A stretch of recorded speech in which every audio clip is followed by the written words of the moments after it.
নমস্কার বন্ধুরা, শ্রাবণী রান্নাঘরে আপনাদের সবাইকে স্বাগত জানিয়ে আমি আবারও একটা রান্নার ভিডিও নিয়ে আপনাদের সামনে চলে এসেছি। আজকের আমি আপনাদের ডিম দিয়ে একটা অসাধারণ রেসিপি বানিয়ে দেখাবো। আশা করি আপনাদের ভালো লাগবে। তার জন্য কিন্তু আমার পুরো ভিডিওটা আপনাদের দেখতে হবে, আর দেখা শুরু করার আগে একটা লাইক দেবেন আর সুন্দর একটা কমেন্ট করতে কিন্তু ভুলবেন না। তাহলে চলুন আজকের আমি ডিম দিয়ে কি বানাই সেটা আপনারা একবার দেখে নিন। ডিমের এই রেসিপিটা বানানোর জন্য প্রথমে আমি এখানে দেখুন গ্যাসটা অন করে একটা কড়া বসিয়ে নিয়েছি, আর কড়াই দিয়েছি আমি বেশ কিছুটা জল।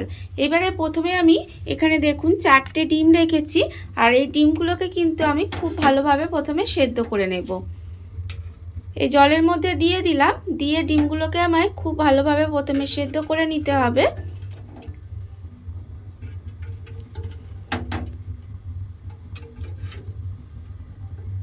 ডিমগুলো আমার এখানে খুব ভালোভাবে সেদ্ধ হয়ে গেছে। এবারে ডিমগুলোকে তুলে আমি খোসাগুলো ছাড়িয়ে নেব। ডিমটা আমি এখানে খুব ভালোভাবে ছাড়িয়ে, আর গাটা কিন্তু আমি এখানে দেখুন এইভাবে একটু চিড়ে চিড়ে রেখেছি, যাতে ডিমের মধ্যে মশলাটা খুব ভালোভাবে ঢোকে। আর অন্যদিকে কিন্তু আবারও আমি গ্যাসটা অন করে কড়াটা ধুয়ে বসিয়ে দিয়েছি, আর তার মধ্যে দিয়েছি আমি এখানে সর্ষের তেল। এখানে আমি সর্ষের তেলে রান্নাটা করছি, আপনারা চাইলে কিন্তু এখানে সাদা তেলেও রান্নাটা করতে পারেন। এবারে আমি তেলের মধ্যে অল্প একটু নুন দিলাম, আর আমি দেব এখানে তেলের মধ্যে অল্প সামান্য একটু হলুদ গুঁড়ো দিয়ে এবারে এখানে আমি যে ডিমগুলো সেদ্ধ করে রেখেছি সেই ডিমগুলো তেলের মধ্যে দিয়ে দিলাম। দিয়ে ডিমগুলো আমি প্রথমে একটু খুব ভালোভাবে ভেজে নেব। ডিমগুলোকে আমাকে প্রথমে খুব ভালোভাবে একটু ভেজে নিতে হবে। ডিমগুলো আমার এখানে খুব ভালোভাবে ভাজা হয়ে গেছে। এবারে আমি ডিমগুলোকে তুলে আলাদা করে রেখে দেব।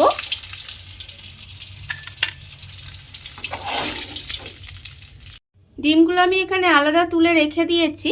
এবারে ওই তেলের মধ্যে প্রথমে আমি দিয়ে দেব, দেখুন এখানে আমি একটা পেঁয়াজ খুব মিহি করে কুচি করে রেখেছি, সেই পেঁয়াজটা কিন্তু আমি তেলের মধ্যে দিয়ে দিলাম। দিয়ে পেঁয়াজটা একটু ভালোভাবে প্রথমে ভেজে নিতে হবে। আর এই রান্নাটায় কিন্তু আমি পেঁয়াজটা দুই রকমভাবে ব্যবহার করেছি, এতে কি হবে রান্নার স্বাদটা আরও বেড়ে যায়। প্রথমে আমি এই পেঁয়াজটাকে একটু মিহি করে কুচিয়ে রেখেছি, সেই পেঁয়াজটা আমি দিলাম। দিয়ে পেঁয়াজটা একটু খুব ভালোভাবে প্রথমে ভেজে নেব। পেঁয়াজটা আমার এখানে খুব ভালোভাবে ভাজা হয়ে গেছে। এবারে আমি এর মধ্যে দিয়ে দেব, দেখুন এখানে কিন্তু আমি 1 চামচ মতো আদা রসুন একটু গ্রেট করে রেখেছি, সেই আদা রসুনটা কিন্তু আমি এর মধ্যে দিয়ে দিলাম। দিয়ে আদা রসুনটা একটু ভাজা ভাজা মতো করে নেব, যাতে আদা রসুনের যে কাঁচা গন্ধটা আছে সেটা চলে যায়। আদা রসুনটা দিয়ে আমি একটু ভাজা ভাজা মতো করে নিয়েছি। এইবারে আমি এর মধ্যে দিয়ে দেব গুঁড়ো মশলা। গুঁড়ো মশলার মধ্যে এখানে আছে দেখুন আন্দাজ মতো নুন, 1 চামচ হলুদের গুঁড়ো, 1 চামচ লঙ্কার গুঁড়ো, আর অল্প সামান্য একটু চিনি। এই গুঁড়ো মশলাটা আমি এখানে দিলাম। দিয়ে যেহেতু আমি এখানে গুঁড়ো মশলা দিয়েছি সেই জন্য খুব অল্প সামান্য একটু জল দিলাম। দিয়ে মশলাটাকে আমি এই সময় একটু কষে নেব খুব ভালোভাবে। জলটা না দিলে মশলাটা পুড়ে যেত, তখন কিন্তু রান্নাটা ভালো লাগতো না। তাই আমি গুঁড়ো মশলাটা দিয়ে একটু জল দিলাম, দিয়ে খুব ভালোভাবে কষিয়ে নেব। আর এই সময় কিন্তু আমি এর মধ্যে দিয়ে দেব, এখানে দেখুন আমি একটা টমেটো সস রেখেছি, সেই টমেটো সসটা কিন্তু আমি এখানে দিয়ে দিলাম। দিয়ে আবারও কিন্তু খুব ভালোভাবে মিশিয়ে নেব, মিশিয়ে একটু কষিয়ে নিতে হবে। আর এই রান্নাটায় কিন্তু আপনারা একটু টমেটো সস ব্যবহার করবেন, তাতে কি হবে রান্নার স্বাদটা কিন্তু আরও বেড়ে যায় আর খেতে বেশ ভালোই লাগে। এবারে খুব ভালোভাবে মশলাটা একটু কষিয়ে নেব, যাতে মশলা থেকে তেলটা ছেড়ে দেয়।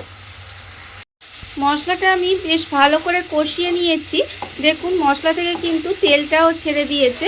যখন এইভাবে মশলাটা খুব ভালোভাবে কষানো হয়ে যাবে তখন কিন্তু আরেকটা আমি বড় সাইজের পেঁয়াজ এইভাবে একটু কিউব করে কেটে রেখেছি, সেই পেঁয়াজগুলো আমি এর মধ্যে দিয়ে দিলাম। পেঁয়াজটা দিয়ে আমি কিন্তু আবারও খুব ভালোভাবে একটু মিশিয়ে নেব। মিশিয়ে একটু এইভাবে রান্না করে নেব।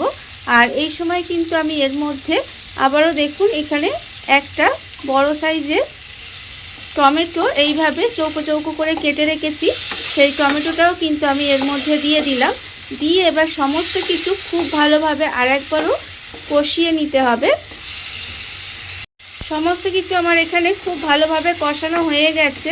দেখুন, যখন দেখবেন এইভাবে মশলাটা খুব ভালোভাবে কষানো হয়ে গেছে, তখন আমি এর মধ্যে দিয়ে দেব জল। এখানে আমি খুব বেশি জল ব্যবহার করলাম না, এখানে অল্প একটু জল ব্যবহার করলাম। এবারে এটাকে একটু এইভাবে রান্না হতে দিতে হবে। যতক্ষণ না গ্রেভিটা খুব ভালোভাবে ফুটে যায় ততক্ষণ আমি এটাকে এইভাবে একটু রান্না হতে দেব। গ্রেভিটা আমি একটু এইভাবে ফুটতে দিয়েছিলাম। দেখুন, যখন দেখবেন ঠিক গ্রেভিটা ফুটে গেছে তখন আমি এর মধ্যে দিয়ে দেব যে ডিমগুলো আমি এখানে ভেজে রেখেছিলাম, সেই ডিমগুলো কিন্তু আমি এর মধ্যে দিয়ে দিলাম। দিয়ে গ্যাসটা লোতে দিয়ে ঢাকা দিয়ে আমি কিন্তু এইভাবে প্রায় মিনিট 10 মতো রান্না হতে দেব, যাতে ডিমের মধ্যে সমস্ত মশলাগুলো খুব ভালোভাবে ঢুকে যায় আর এটা খুব ভালোভাবে একটু মাখা মাখা মতো হয়ে যায়। ঠিক এইভাবে গ্যাসটা লোতে দিয়ে আমি 10 মিনিট মতো রান্না হতে দেব। গ্যাসটা লোতে দিয়ে আমি এইভাবে আবারও কিন্তু 10 মিনিট রান্না করে নিয়েছি। দেখুন, রান্নাটা কিন্তু আমার প্রায় হয়েই এসেছে। এইভাবে একটু মাখা মাখাই হবে। আর আপনারা তো অনেক রকমভাবেই ডিমের রেসিপি খেয়ে দেখেছেন, একবার এইভাবে ডিমটা বানিয়ে দেখবেন, খেতে কিন্তু অসাধারণ হয়। ভাত, রুটি, লুচি, পরোটা যে কোনো কিছুর সাথে কিন্তু খেতে ভীষণ ভালো লাগে। এবারে রান্নাটা আমার প্রায় হয়েই এসেছে। নামানোর আগে আমি ওপর থেকে অল্প একটু ধনেপাতা কুচি দিয়ে দেব। এইভাবে ধনেপাতা কুচি দিয়ে দিলাম, দিয়ে খুব ভালোভাবে মিশিয়ে দেব। মিশিয়ে দিয়ে গ্যাসটা অফ করে কিছুক্ষণ ঢাকা দিয়ে এইভাবে রেখে দিলেই কিন্তু রান্নাটা আমার এখানে রেডি হয়ে যাবে।